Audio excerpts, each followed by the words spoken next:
The morning Marcus Thompson walked out on his wife and their severely disabled son, he had no idea Rebecca had just inherited an $80 million real estate empire from her estranged grandmother. But he was too busy kissing her best friend in their driveway to notice the certified letter that arrived at 7:23 a.m. Rebecca Thompson, a devoted mother who'd spent 12 years caring for their son Liam, born with cerebral palsy, while Marcus climbed corporate ladders and complained about their limited lifestyle, stood at the window holding the unopened inheritance notice in one hand and watching her husband load suitcases into Jessica Morton's car. The best friend she'd known since childhood. The woman who'd held her hand through Liam's diagnosis, who'd promised to always be there.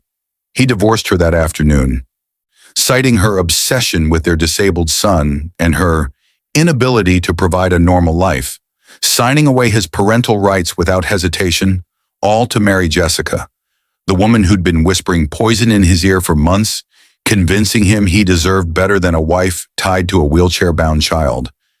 But what would happen when he discovered what he'd just abandoned? How would the man who called his son a burden react when the wife he discarded for poverty became an $80 million heiress? And what would Rebecca do when the husband and best friend who betrayed her stood before her, realizing the fortune they'd schemed for had been in her hands all along? Rebecca's alarm went off at 5:30 a.m., same as every morning for the past 12 years. She rolled out of bed, her body aching from the night shift of caring for Liam, turning him every 2 hours to prevent bed sores, administering medications, monitoring his breathing. At 11 years old, Liam was trapped in a body that wouldn't cooperate with his brilliant mind. Cerebral palsy had stolen his mobility, his speech, his independence, but not his awareness. His eyes tracked her movements, filled with intelligence and love that broke her heart daily. Marcus's side of the bed was cold. He'd stopped sleeping in their room months ago, claiming he needed proper rest for work and couldn't handle the alarms, the medical equipment, the reality of their son's condition. He'd taken over the guest room, which had slowly transformed into his personal sanctuary, a place where disability and responsibility couldn't reach him. The apartment felt suffocating in the pre-dawn darkness. They'd moved here 3 years ago when Marcus insisted they needed to downsize, that Liam's care was bankrupting them, that sacrifices had to be made. Rebecca had argued for keeping their small house with the ramp she'd built, the accessible bathroom, the backyard where she could wheel Liam into the sunshine. But Marcus had been insistent, and she'd given in, not knowing he was already planning his exit, already building a relationship with Jessica, her best friend since elementary school. Jessica. The name tasted like betrayal, even in Rebecca's thoughts. They'd grown up together, shared every secret, every dream.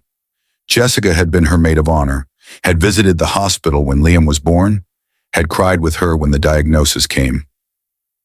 And now, Rebecca had noticed the change 6 months ago. The way Jessica's visits became more about Marcus than about her. The private jokes, the lingering touches, the way Jessica suddenly started questioning whether Rebecca was sacrificing too much for Liam, whether she'd considered options like specialized care facilities. Rebecca started the coffee maker, her hands moving automatically through the morning routine. The certified letter sat on the counter where the mailman had left it yesterday, too thick to fit through the slot. She'd been too exhausted to open it, assuming it was more medical bills or insurance denials. Her phone buzzed, a text from Jessica. "Coffee this morning? Need to talk to you about something important." Something cold settled in Rebecca's stomach. She knew. Somehow, she knew this was the day everything would change. Marcus emerged from the guest room at 6:45, already dressed in an expensive suit Rebecca didn't recognize. When had he bought that? His eyes barely touched her as he grabbed his briefcase. "We need to talk tonight," he said, his voice flat, rehearsed. "About our situation, about Liam, about us." "Marcus, not now. I have an important meeting. Tonight." He was already heading for the door, phone in hand, typing frantically. Through the window, Rebecca saw Jessica's car pull up to the curb, her best friend giving her husband a ride to work. How convenient, how perfectly planned. She watched them through the curtain, saw Marcus slide into the passenger seat, saw Jessica's hand reach across to touch his face, saw them kiss with the passion of people who'd been hiding their desire for too long. The coffee mug slipped from Rebecca's fingers, shattering on the tile floor, but she barely registered the sound over the roaring in her ears. Liam made a sound from his room, the vocalization he used when he sensed her distress. She went to him, gathered his fragile body into her arms, and let the tears come. He couldn't hug her back, but his eyes met hers with understanding beyond his years. Her son, her beautiful boy, who deserved so much better than a father who saw him as an inconvenience. By the time Marcus returned that evening, Rebecca had called her attorney, a neighbor to watch Liam, and had prepared herself for the inevitable. He brought Jessica with him. That's how little he respected her, bringing his mistress to their home, to the place where their disabled son slept in the next room. "Rebecca," Jessica started, her voice dripping with false sympathy, "I know this is hard, but Marcus and we've fallen in love. We tried to fight it, but don't." Rebecca's voice cut like steel.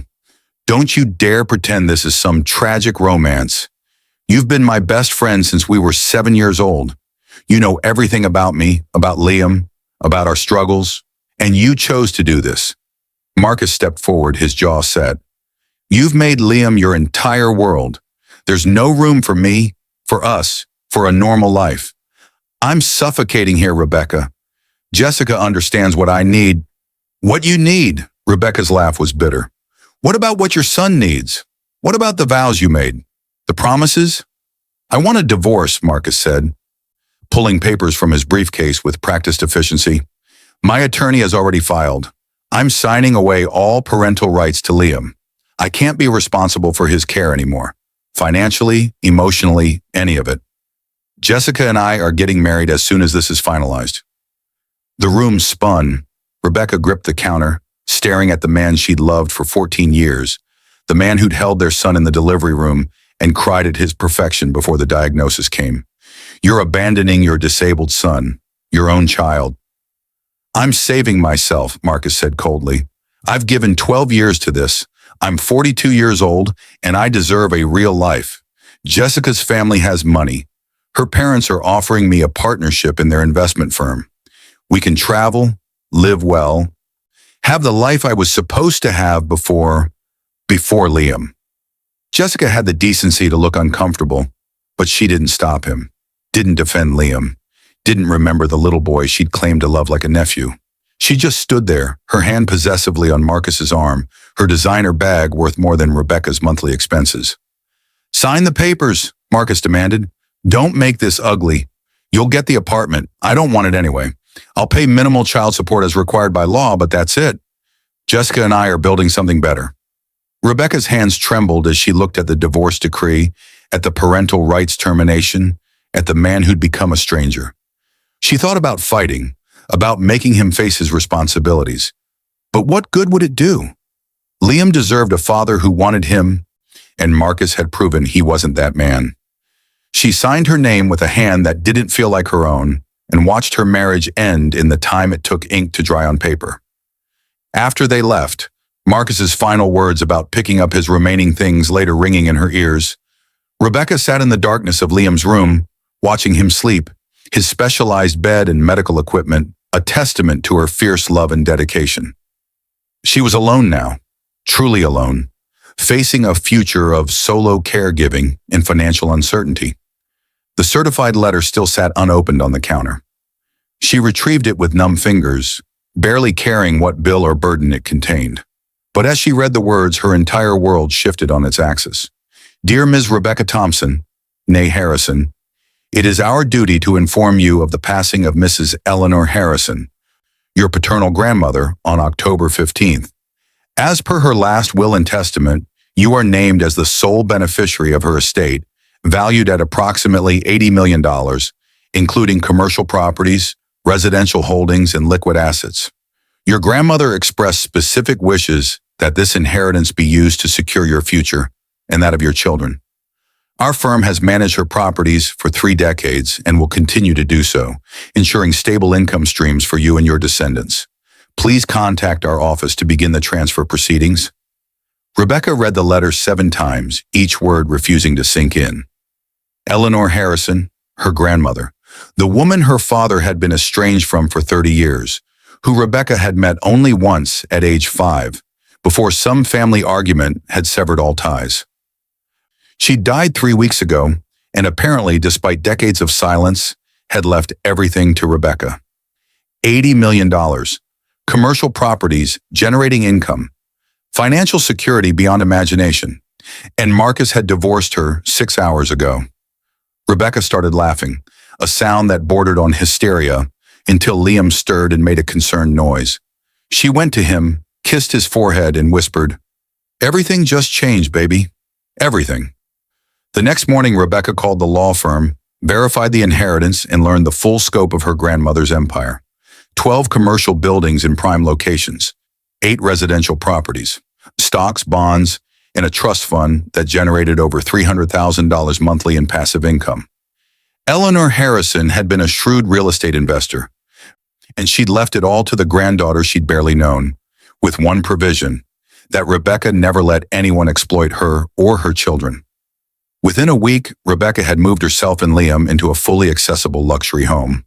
Wide hallways, elevator, therapy room, everything her son needed. She hired the best private nurses, the finest physical therapists, secured the specialized equipment that insurance had always denied. Liam thrived immediately, his communication device finally allowing him to speak, his eyes bright with joy in their new environment. She learned through her property managers that Marcus's firm, the one where he'd worked before Jessica's parents offered him that partnership, was leasing one of her commercial buildings. The irony was delicious. She also discovered that Jessica's family wasn't quite as wealthy as they pretended. Their investment firm was struggling, barely above water, propped up by loans and desperation. Rebecca said nothing. She simply hired the best attorneys, the finest financial advisors, and began quietly building an impenetrable fortress around her fortune. Marcus and Jessica's wedding was scheduled for 8 weeks away. She saw the engagement announcement online, Jessica's ring sparkling in carefully posed photos, both of them grinning with the triumph of people who thought they'd escaped a burden. Let them think they'd won. Let them believe they'd made the smart choice. Rebecca was playing a much longer game. The wedding invitation arrived in heavy cream cardstock, embossed with gold. Jessica Morton and Marcus Thompson request your presence. Rebecca stared at it for a long moment, then made a phone call that would change everything. "I'd like to attend," she told Jessica when her former best friend called, surprise evident in her voice. "Rebecca, I didn't think you'd want to come." "I'm not bitter," Rebecca lied smoothly. "You and Marcus clearly belong together. I want to wish you well and put this behind us. For closure." Jessica's relief was audible. "Oh, thank God. I felt so guilty, and I was hoping—" "I miss you, Becca. I miss my best friend. Maybe after the wedding, we can rebuild our friendship?" Rebecca's smile was cold. "Maybe we can." The day of the wedding, Rebecca dressed in elegant simplicity, a dove-gray silk dress that whispered money without screaming it, her grandmother's diamond earrings, her hair swept up to show the graceful line of her neck. She looked like old money, like quiet power, and she saw the confusion in guests' eyes when she entered the country club ballroom. Liam was home with his nurses, thriving in his new life, finally getting the care he deserved. Rebecca had taken pictures of him that morning, his smile when he used his communication device to tell her she looked beautiful, his excitement about the movie night they'd planned, her son, her heart, the child 2 people in this room had abandoned. Marcus spotted her immediately, his face draining of color. He pulled Jessica aside frantically, whispering, but the bride was already walking down the aisle, the ceremony beginning. Rebecca sat in the back, watching Marcus fumble his vows, his eyes constantly darting to her, confusion and worry etched in every line of his face. Why wasn't she destroyed? Why did she look so prosperous? At the reception, Jessica's father, Robert Morton, approached the microphone for his toast. Rebecca had met with Robert 3 days earlier in his struggling office and made him an offer he couldn't refuse. Now she watched as he cleared his throat, his face grave. "Before we celebrate," Robert began, his voice tight, "I need to address something that's recently come to light. My daughter Jessica is very important to me, and I want only the best for her. which is why I hired investigators to look into Marcus Thompson's background before welcoming him into our family and our business. Jessica's smile faltered. Marcus looked like he might be sick. The guest leaned forward, sensing drama. What we discovered, Robert continued, was deeply troubling. Marcus presented himself as a successful executive ready to help rebuild our firm. But he failed to mention several critical facts. First, he was fired from his last position 3 weeks before the divorce, not offered a better opportunity, as he claimed. Second, he has $80,000 in hidden credit card debt. Third, and most importantly, he abandoned his severely disabled 11-year-old son, signing away parental rights to avoid financial responsibility. Gasps rippled through the crowd. All eyes found Rebecca, understanding dawning. Jessica's hands flew to her mouth, tears already streaming. His ex-wife is here tonight, Robert said, gesturing to Rebecca. That's Rebecca Thompson, who spent 12 years caring for their son Liam, a beautiful boy with cerebral palsy who requires round-the-clock care. While Marcus was courting my daughter, his ex-wife was struggling to pay for their son's medications and therapy. While he was buying expensive suits on credit, she was choosing between her own meals and her son's medical equipment. Marcus was shaking his head frantically, trying to interrupt, but Robert's voice rose over him. What he also failed to mention is that 3 days after he divorced Rebecca, she inherited an $80 million real estate empire from her grandmother. $80 million, becoming one of the largest private property owners in the state. The same day he signed away his rights to his son, his ex-wife became wealthier than our entire family combined. The ballroom exploded. Jessica was sobbing openly, her perfect makeup streaking down her face as she stared at Marcus with dawning horror and betrayal. Marcus looked like he might collapse, his face cycling through shock, rage, and devastating realization. "Marcus," Robert said coldly, "you married my daughter for her family's money. But we're broke. Our firm is days from bankruptcy. The only reason we've survived this long is because Rebecca Thompson bought our debt 3 days ago. She now owns our company, our properties, and effectively our futures. You threw away a fortune to marry into poverty. That's poetic justice." Rebecca remained seated, her expression serene, taking no visible joy in Marcus's destruction, but feeling the rightness of this moment deep in her bones. Jessica stumbled toward her, mascara stained and trembling. "You knew?" Jessica whispered. "You knew about the inheritance, and you didn't tell me?" Rebecca's voice was quiet but clear. "You were my best friend since we were 7 years old. You knew everything about my life, my struggles with Liam, my financial hardships, and you seduced my husband anyway. You convinced him his disabled son was a burden. You helped him abandon a child who needed him. Did you really think you deserved to know about my good fortune?" "I made a mistake," Jessica sobbed. "I was jealous. I wanted what you had with Marcus before Liam's diagnosis. You thought my life was easier without Liam in it?" Rebecca interrupted, steel in her voice. "You thought my son's disability was something to escape rather than navigate with love. You helped Marcus choose money over his own child, Jessica. That's not a mistake. That's a character revelation." Marcus finally found his voice, approaching with desperate rage. "You did this on purpose. You knew about the inheritance when I divorced you, and you hid it to make me look like a fool."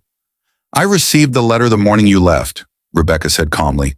"I didn't open it until after you'd already abandoned your son and filed divorce papers. The timing was pure coincidence, or perhaps karma. Either way, you made your choices based on who you really are, not what I was worth." Robert Morton spoke again, addressing the room. "The wedding is canceled. The partnership is dissolved. Marcus, you're no longer welcome in my family or my business. What remains of it? You traded a wife who loved you and a son who needed you for an imaginary fortune. That's a burden you'll carry forever." In the months that followed, Rebecca watched Marcus and Jessica's lives unravel with the detached interest of someone observing a species they no longer belonged to. Marcus couldn't find work, his reputation destroyed, his resume marked by abandoning a disabled child. Jessica's family firm went bankrupt despite Rebecca's intervention. She'd bought their debt, not saved their business. And Jessica herself became a pariah in their social circle. The woman who'd betrayed her best friend and stolen a husband who'd abandoned his sick son. They tried to contact Rebecca repeatedly. Marcus sent hundreds of texts, emails, letters, each more desperate than the last. He wanted to see Liam. He wanted forgiveness. He wanted, ultimately, another chance at the money he'd thrown away. Jessica's messages were similar. Apologies mixed with hints about financial struggles, about how she'd made a terrible mistake, about how she'd always loved Rebecca like a sister. Rebecca blocked them both. She owed them nothing. Not forgiveness, not access to her son, not a single dollar of the fortune they'd schemed to avoid. Instead, she focused on Liam. Her son flourished with proper care, his communication device allowing him to express the brilliant mind trapped in his uncooperative body. He was funny, insightful, creative, everything Marcus had been too bitter to see. Rebecca hired tutors, therapists, specialists. She bought adaptive technology that let Liam create digital art, write stories, connect with other kids online who understood his challenges. She also started a foundation, the Liam Thompson Foundation, dedicated to providing resources for families with disabled children. She knew intimately the financial strain, the isolation, the desperation of parents fighting for their children's futures. Her inheritance became a tool for systemic change, funding medical equipment, therapy programs, respite care, and legal advocacy. The foundation's launch made national news, and with it came Rebecca's story, carefully controlled, strategically released. The woman who'd been abandoned by her husband and best friend the day before inheriting millions. The mother who'd turned betrayal into a mission to help other families facing similar struggles. The heiress who'd chosen disability advocacy over revenge. The media loved it. Interview requests flooded in, but Rebecca accepted only a select few, always bringing Liam, always centering his perspective and joy rather than his limitations. Her son became a spokesperson in his own right, his communication device sharing wisdom that moved millions. My dad left because he thought I made him poor. But he was already poor, in love and courage, in understanding what matters. My mom is rich in all the ways that count. Marcus saw these interviews. Rebecca knew because his messages became more frantic, more broken. He'd lost everything, his reputation, his job prospects, his marriage. Jessica had divorced him within 6 months, unable to handle the poverty and public shame. His chance at redemption. He was living in a one-bedroom apartment, working a minimum wage job, completely cut off from the son whose life he could have shared. Jessica fared slightly better. She'd moved across the country, changed her name, started over. But Rebecca's network was vast and information filtered back. Jessica lived alone, worked in retail, was estranged from her family who blamed her for their financial ruin. She'd sent one final letter, a year after the wedding that never was, begging for forgiveness, for some chance to know Liam again, to rebuild some thread of their childhood friendship. Rebecca burned the letter unread. Some betrayals were too fundamental to forgive. Some choices revealed character too clearly to ever unsee. 5 years after the divorce, Rebecca stood in the newly opened Liam Thompson Adaptive Technology Center, watching her 16-year-old son demonstrate communication devices to other kids like him. He'd grown into a remarkable young man, his disability unchanged, but his opportunities unlimited. He had friends, interests, dreams. He was talking, through his device, about college, about becoming an advocate, about helping design better assistive technology. Marcus had never met this version of his son. He'd signed away his rights when Liam was 11 and now had no legal path back. He sent cards on Liam's birthday. Rebecca saw them in the mail and threw them away unopened. Liam knew his father had left, had been told the truth in age-appropriate terms as he grew. He'd had years of therapy to process that abandonment and had reached his own conclusions. Once, when Liam was 14, he'd asked to see a picture of Marcus. Rebecca had shown him, her heart breaking, prepared to support whatever feelings came. Liam had studied the photo for a long moment, then typed into his device, "He looks sad. I'm glad I have you instead." That was closure enough. The foundation thrived, changing lives across the country. Rebecca's real estate empire grew under careful management, generating wealth she used for good. She dated occasionally, met people who saw Liam as the treasure he was rather than a burden to tolerate. She built a life that was full, meaningful, and entirely her own. Sometimes late at night, she thought about that morning, the certified letter sitting unopened, Marcus kissing Jessica in the driveway, the divorce papers signed in anger and ignorance. She thought about how close they'd come to sharing her fortune, how his greed in Jessica's betrayal had saved her from a lifetime of exploitation. She'd been discarded like trash, abandoned in her darkest hour, betrayed by the two people she trusted most. And in doing so, they'd freed her to become something extraordinary, not just wealthy, but purposeful. Not just a survivor, but a warrior for others who struggled. Not just Liam's mother, but a catalyst for systemic change. Marcus and Jessica had crushed themselves with their own cruelty. Rebecca hadn't needed to destroy them. They'd self-destructed through their choices, their values, their fundamental misunderstanding of what made a life worth living. They'd gambled everything on money and lost. She'd been handed money and had turned it into meaning. That was the difference between them. That was why she slept peacefully while they lay awake haunted by what they'd thrown away. Years later, when Liam graduated college with honors, remote learning, adaptive technology, fierce determination, Rebecca sat in the audience watching her son cross the stage in his wheelchair, accepting his degree in computer science with a specialization in assistive technology design. The crowd gave him a standing ovation, not for overcoming disability, but for his brilliant thesis on inclusive design that was already being implemented by major tech companies. Rebecca's eyes filled with tears of pure pride. This was her son, her triumph, her greatest achievement. Not the money, not the empire, not the revenge that had played out so perfectly. This boy, now man, who'd been called a burden, was changing the world. In the back of the auditorium, unnoticed and uninvited, Marcus stood watching through streaming tears, finally understanding what he'd traded away. But the security guards Rebecca had hired spotted him before Liam could and escorted him out before he could disrupt this moment. Some losses were permanent. Some betrayals could never be undone. Some doors once closed stayed locked forever. And Rebecca had long ago stopped caring about the people standing on the other side.